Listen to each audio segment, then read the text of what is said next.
گی۔ میرے رسول کریم علیہ السلام نے صحابہ سے پوچھا تم کون ہو؟ حضور مومن۔ فرمایا ایمان کی دلیل دو۔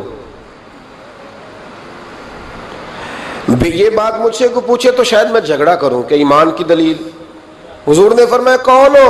یا رسول اللہ مومن۔ فرمایا دلیل دو۔ حضور دلیل ہے ہمارے پاس دو۔ یا رسول اللہ اللہ نعمت دیتا ہے تو ہم شکر ادا کرتے ہیں، مصیبت ڈالے تو صبر کرتے ہیں، اور جو فیصلہ اللہ ہمارے حق میں کر دے ہم اس پر راضی رہتے ہیں۔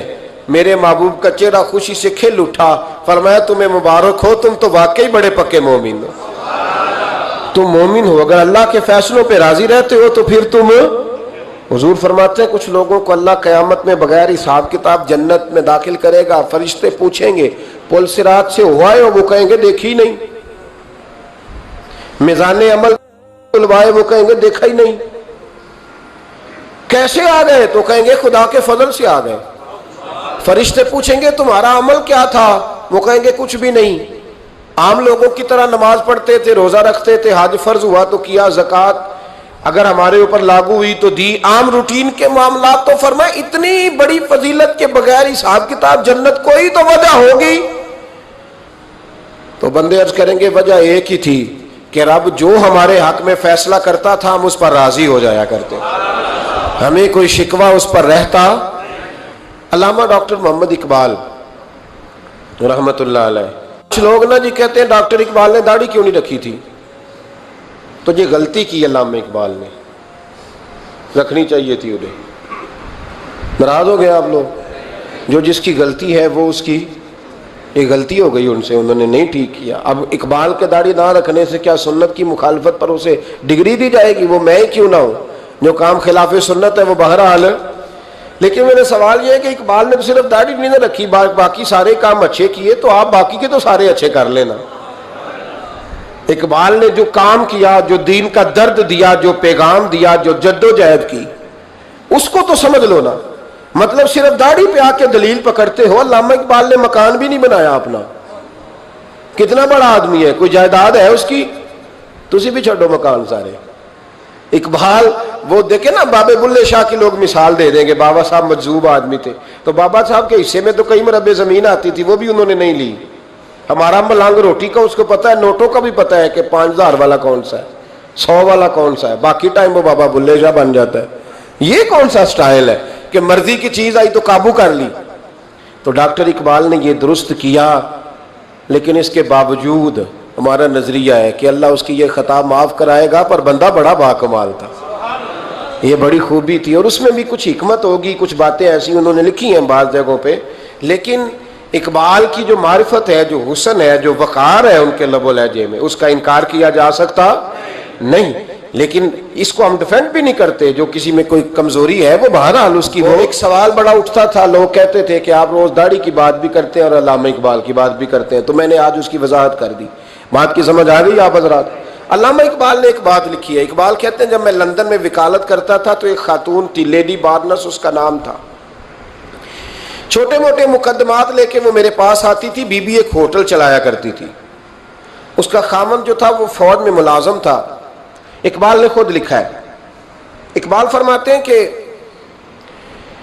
ایک دن وہ خاتون پھر کسی کیس کے سلسلے میں میرے پاس آئی، تو جب وہ آئی تو اس نے نقاب اوڑھا ہوا تھا، برقع کیا ہوا تھا، تو چونکہ اس نے نقاب اوڑھا تھا مسلمانوں کی نشانی تھی۔ نقاب اوڑھنا کن کی نشانی ہے؟ اللہ آپ کو خوش رکھے۔ تو کہتے وہ نشانی چونکہ اہل اسلام کی تھی تو مجھے تجسس ہوا۔ میں نے کہا لیڈی خیریت ہے؟ میم صاحبہ یہ برقع پہنا ہوا ہے؟ تو کہنے نہیں، ہنس کے اقبال مجھے پکا یقین تھا کہ آپ ضرور پوچھیں گے۔ تو میں نے کہا اچھا تو یہ برقع؟ تو کہنے لگی الحمدللہ میں مسلمان ہو گئی۔ تو میں نے فوراً کہا کہ آپ کا شوہر تو فوج میں ملازم ہے، فوجی کے لیے بدلنا اور پھر ملکی قانون اور یہ چیزیں۔ تو کہنے لگی اس نے مجھے کیا کہنا تھا، وہ خود کلمہ پڑھ گیا۔ تو کہتی ہیں میں اور متجسس ہوا، وہ کیس کی بات کرتی تو میرا تجسس بڑھ گیا۔ میں نے کہا تو کیس چھوڑ یہ بتا کلمہ کیسے پڑھا؟ تو کہنے لگی اقبال اصل بات یہ ہے کہ میں نا بے اولاد تھی، خامد بھی بڑے اچھے پیسے کماتا، میں خود بھی ہوٹل چلاتی، پر ڈپریشن اور ٹینشن اور بلا وجہ کی پریشانیاں جان نہیں چھوڑ۔ یہ ٹینشن اور ڈپریشن کا نا مجھے عربی ترجمہ کوئی نہیں ملا۔ یہ ڈپریشن اور ٹینشن کا نا میں نے تلاش کیا ہے، لیکن مجھے عربی لغت کے اندر ان کے معنی مجھے لگتا ہے کہ اس زمانے میں یہ چیزیں تھی ہی نہیں، ہوتی تو ان کا کوئی نام بھی، یہ آج ہے نا تو اس لیے آج کے زمانے میں ہی نام ہے مفت کی پریشانی۔ تو کہتی ہے مجھے ٹینشن اور ڈپریشن رہتی تھی ہر وقت، بڑی میں پریشان رہتی تھی۔ میرے ساتھ ایک عجیب واقعہ ہوا کہ میرے ہوٹل میں نا ایک بابا جی برتن مانجتے تھے، بوڑھے آدمی تھے، 70 سال کے قریب عمر تھی۔ ان کا ایک بیٹا تھا، ایک بہو تھی، ایک پوتا تھا، لیکن وہ بیچارے بیٹا بیمار رہتا تھا تو لہٰذا وہ خود مزدوری کرتے تھے۔ کہتی ہیں ایک دن وہ بابا جی میرے پاس آئے، کہنے لگے میم صاحبہ 2-4 دن کی چھٹی چاہیے، تو میں نے کہا خیریت ہے؟ کہنے لگے میڈم میرا بیٹا فوت ہو گیا۔ بیٹا، آپ کو پتہ ہے باپ کا جنازہ پڑھنا آسان ہے، بیٹے کا جنازہ اٹھانا بڑا مشکل کام۔ کہتی ہے میں کچھ لکھ رہی تھی، میرے ہاتھ سے قلم گر گیا، میں نے خود گاڑی بھیجی، بابا جی گاؤں چلے گئے جہاں وہ رہتے تھے۔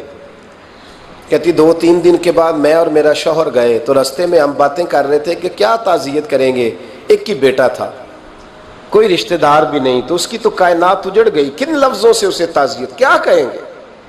کہتے جب ہم گئے تو وہ ٹوٹی ہوئی چٹائی پہ بیٹھا تھا، کچھ لوگ قریب تھے، ہم نے جا کے کہا بابا آپ مسلمان ہیں، ہم آپ کو کیا نصیحت کریں، ایک ہی بیٹا تھا، کہ کس طرح کر کے ہم آپ کو تسلی دیں۔ تو کہتے اس نے آنکھیں کھولی، بوڑھی آنکھوں میں ایمان کی روشنی،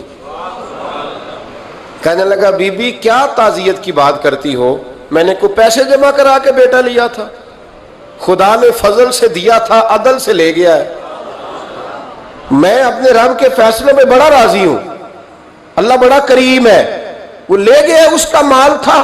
آپ یقین کریں ہمارے دیہاتی لوگ یہ کہا کرتے تھے، میں نے کانوں سے سنا ہے، ایک بوڑھے آدمی کا ایک دفعہ بیٹا فوت ہو گیا تو کسی نے اس سے کہا بابا چھوٹی عمر میں بچہ چلا گیا، تو مجھے لفظ نہیں بھولتے، کہنے لگے پتر اللہ دی فصل ہے، کچی وڈے تاویں ہو دیئے۔ سنے آپ نے بھی کبھی یہ فکرہ، کچی وڈے تے پکی لے گئے تے تاویں ہے جو ہو دی، تو جب اس کا جی چاہا وہ لے گیا۔ اللہ اکبر۔ وہ خاتون کہتی ہے کہ وہ بابا جی سے میں نے کہا کہ چلو آپ 1 مہینے کی چھٹی کر لے، تو کہنے لگا نہیں میڈم میں مسلمان ہوں، مفت کی روٹی نہیں کھاتا، مزدوری کر کے کھاتا ہوں، میں انشاءاللہ 2-3 دن کے بعد کام پہ آ جاؤں گا۔ کہتے ہیں وہ چند دنوں کے بعد آ گیا، اللہ کی قدرت کے ابھی 2-3 ماہ گزرے تھے پھر آیا، میڈم چھٹی چاہیے کچھ دنوں کی، میں نے کہا خیریت ہے؟ کہنے لگے وہ میری بہو بھی ہارٹ اٹیک سے فوت ہو گئی۔ کہتے اب میں بھی تڑپ گئی اور عیسائی ہو کہ میری آنکھوں میں آنسو آ گئے، میں نے کہا گھر کا دروازہ بند ہو گیا، اب یہ بیچارہ کیا کرے گا، وہ اپنے شوہر کے غم میں ہارٹ اٹیک سے فوت ہو گئی۔ کہتے ہم پھر 2-3 دن کے بعد تعزیت کے لیے گئے، پھر ٹوٹی ہوئی چٹائی، بوڑھا نہ اپنی انگلیوں سے زمین پر کچھ بنا رہا ہے۔ کہتی ہے قریب گئی اور میں نے جا کے کہا بابا اب تو تسلی آپ نے خود ہی کرنی ہے، جو نظام تھا وہ تو ہو گیا۔ تو کہتے ہیں پھر اس نے آنکھیں کھولی، آسمان کی طرف دیکھا تو کہنے لگا بیٹی کوئی پریشانی نہیں، میرا بیٹا بغیر شادی کے بھی تو فوت ہو ہی سکتا تھا نا، بس میرے مالک نے جب چاہا جیسے چاہ ہوا، میں انشاءاللہ 2-4 دن کے بعد کام پہ آؤں گا، یہ میرا 3-4-5 سال کا پوتا ہے، ابھی اسکول داخل ہوا ہے، میں ساتھ لے آؤں گا، وہاں میرے ساتھ اوپر کوارٹر میں جہاں میں رہتا ہوں یہ بھی رہے گا۔ کہتی ہے میں سختے میں آ گئی اس کی کیفیت دیکھ کے، وہ پوتے کو ساتھ لے آیا۔ کبھی کبھی میں دیکھتی چھت پہ کھڑے ہو کے کہ دادا گھوڑا بنا ہوا ہے اور پوتا سواری کر رہا ہے، وہ سویرے اٹھتا اس کو سکول چھوڑ کے آتا، شام کو لے کے آتا، پیار کرتا، محبت کرتا۔ تیسری منزل پر ہم نے کوارٹر دیا ہوا تھا، وہاں دادا پوتا رہتے۔ اللہ تو بڑا بے نیاز ہے۔ کہتی ہے اقبال ایک دن نا پوتا اوپر والی منزل پہ کھیل رہا تھا، اس کا پیر پھسلا، وہ گردن کے بل زمین پہ گرا، مجھے خبر ہوئی تو میں دوڑی، ایمبولینس منگائی، خون سے لتھڑے ہوئے اس بچے کو دادے نے اپنی گود میں رکھا، اور جب ہم ہسپتال کی طرف گئے تو ہاسپٹل بعد میں آیا، جناب اسرائیل پہلے آ گئے، اور کہتے ہیں وہ گود میں دم توڑ گیا۔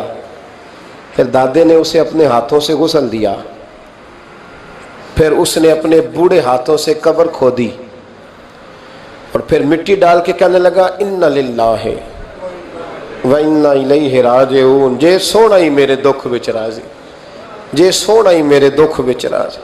پھر سکھ نو چلے ڈاما، کہتے ہیں وہ مٹی ڈالی اس نے، اور جب وہ واپس پلٹا تو میں بازو سے تھام کے ہوٹل قریب لائی، اور میں نے اس کے قریب کہا کہ بابا تو ٹوٹ گیا ہے، تو بکھر گیا ہے، مجھے محسوس ہوتا ہے کہ اب نہ تیری راتیں اور تیری صبحیں اور تیری شامیں غموں میں گزریں گی۔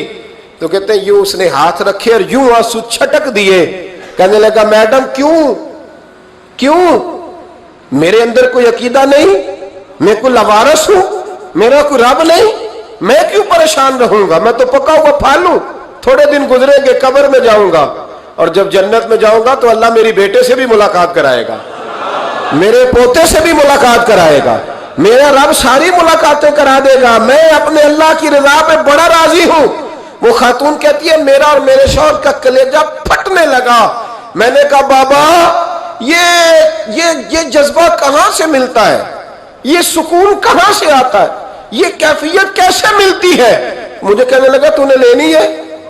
میں نے کہا تو کہنے لگا تو بھی گنبد خضرا والے نبی کا کلمہ پڑھ جا، تو بھی رسول اللہ کا کلمہ پڑھ جا۔